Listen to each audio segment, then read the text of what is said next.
Am I all over the place with my art? I regularly joke that I could stock my own art supply store. What about you? One of the most common things I hear from fellow artists is, I feel all over the place with my art. But what does that really mean?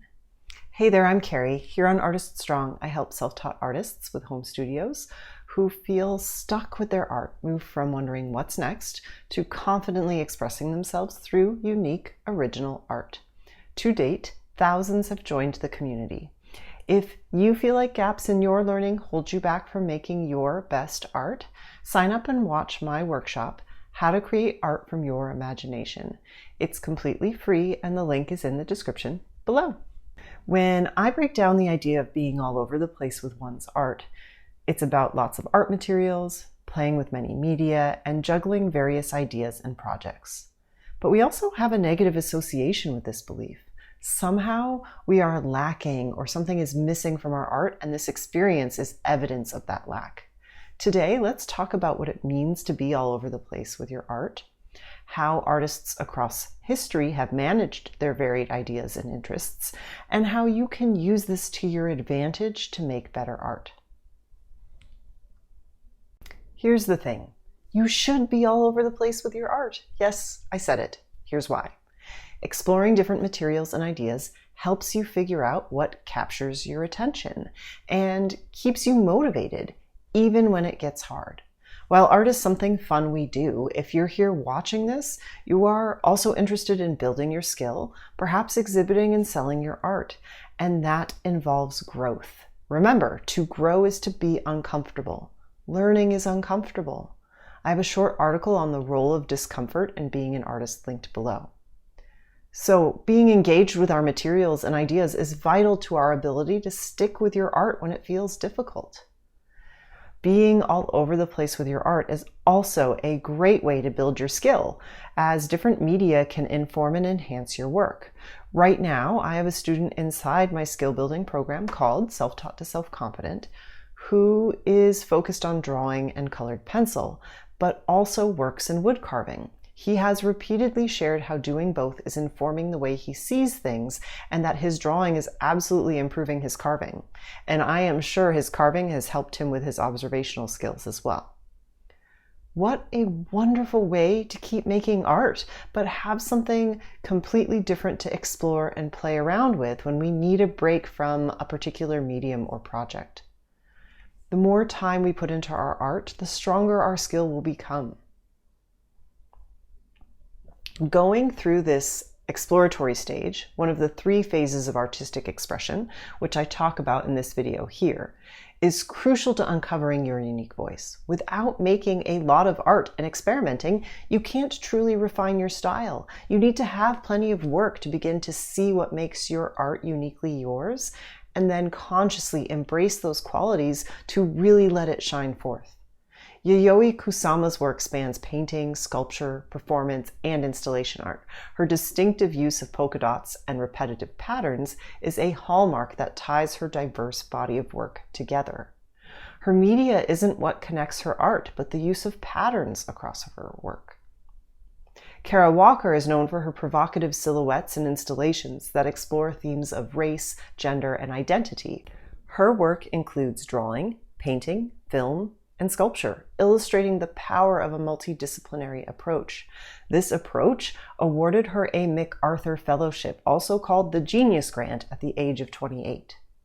What would we be missing out on if these artists felt limited to one medium or idea? What are we missing out on because fellow creatives, maybe you, feel something is wrong with being all over the place with your art? If you are ready to make art a priority in your life and want to explore making art in a unique style, I have just the thing. It's called Self-Taught to Self-Confident, and it will help you move from feeling stuck, wondering what's next, to confidently creating a series of artworks that you can share with loved ones and even sell. Choose a time from my calendar. Here, it's linked below, so we can discuss where you're at with your art, where you want to be, and how to get where you want to go. Plus, let's not forget the most important reason of all, you enjoy art. If you love making art and exploring different media, you should absolutely indulge in that passion. Research by Dr. Stuart Brown found a correlation between lack of play in the lives of children and later acts of violence as adults. When people talk about Bronnie Ware and the regrets of the dying, it certainly isn't to work more or to spend more time on TikTok. Making your art not only improves your life and thus the lives of people around you, it is taking a stand to say making time for our creative interests is valuable, important, and worthy of everyone's time. I think of my mother modeling such curiosity and interest in all kinds of art and craft activities while I was a child, and how that told me now as a mother myself, like having my own interests is important and modeling that for my daughter is something I can pass on. It touches the lives of so many and creates a ripple effect that positively affects our communities. Make your art. Feeling all over the place with your art is not a sign of failure. It's not an indication that you or your art are lacking in any way. Internalized definitions of success, cruel inner critics, and lack of confidence can make us question our art journey. These thoughts are simply your brain's way of trying to protect you from fear and uncertainty. Two artists who embraced multiple media and who experienced success during their lifetimes are Georgia O'Keeffe and Louise Bourgeois. Georgia O'Keeffe is primarily known for her paintings of flowers and southwestern landscapes, but she also worked in charcoal, watercolor, and pastels. Her ability to convey her unique vision across different media is a powerful example of artistic versatility. Louise Bourgeois' work spans over 7 decades and includes sculpture, installation, drawing, and printmaking. Her explorations of themes like identity, family, and memory are consistent, even as she used a wide array of materials and techniques. I'm curious, why do you think we have such a negative association with being all over the place with our art? I would love to hear your thoughts in the comments below. Ask yourself, does listening to that negative self-talk actually help? My experience is that it only worsens the pain. In my heart, I want to show up and make art, and not creating feels like a rejection of myself. So instead of giving into these lies our brain tells us to try and protect us, focus on what truly matters, your passion for art. Personally, ignoring or trying to push away my negative thoughts doesn't serve me, it doesn't work. Acknowledging them and my feelings and then moving forward anyway has helped me quiet them.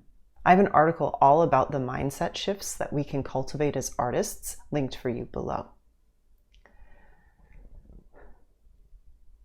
How can you work with these varied interests? There are ways we can create some structure to guide our exploration if, note my use of the word if, feeling all over the place has you feeling stuck.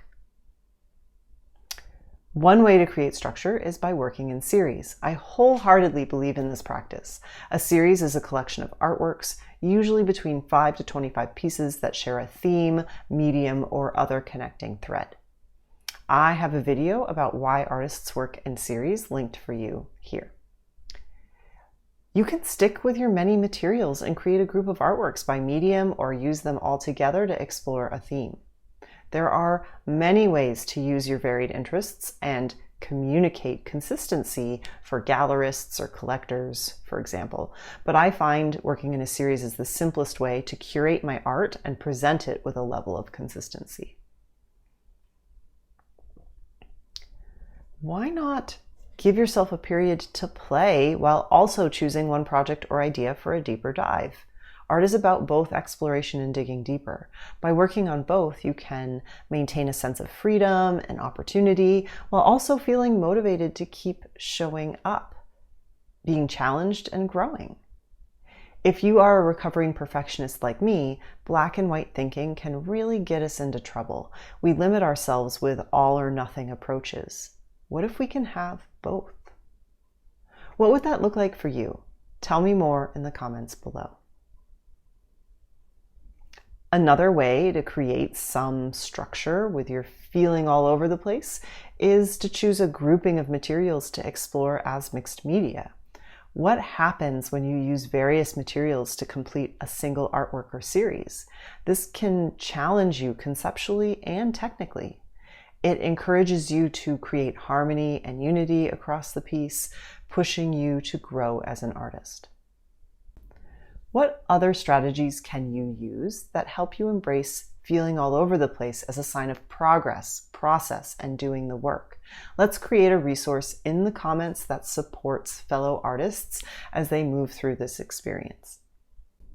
Today, we talked about how feeling all over the place with our art is actually a normal part of the creative process.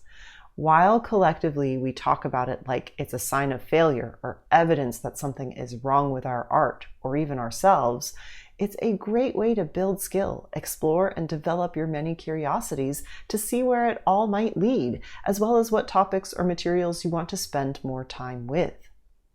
We mentioned several artists like Kara Walker and Georgia O'Keeffe, and how they did not limit themselves to one material or exact style. You do not have to make cookie cutter art where everything is the same colors, same topic, same size, etc. You get to decide what your artist practice looks like, and I can't wait to see what you decide. Being all over the place with your art is not a sign of failure. It's proof that you're on your way to developing and refining your voice as an artist. It's evidence that you are, in fact, an artist. So celebrate your many interests, explore freely, and let your unique artist journey unfold. Thank you so much for watching. Please like and subscribe to help spread today's message. And as always, remember, proudly call yourself an artist. Together, we are Artist Strong.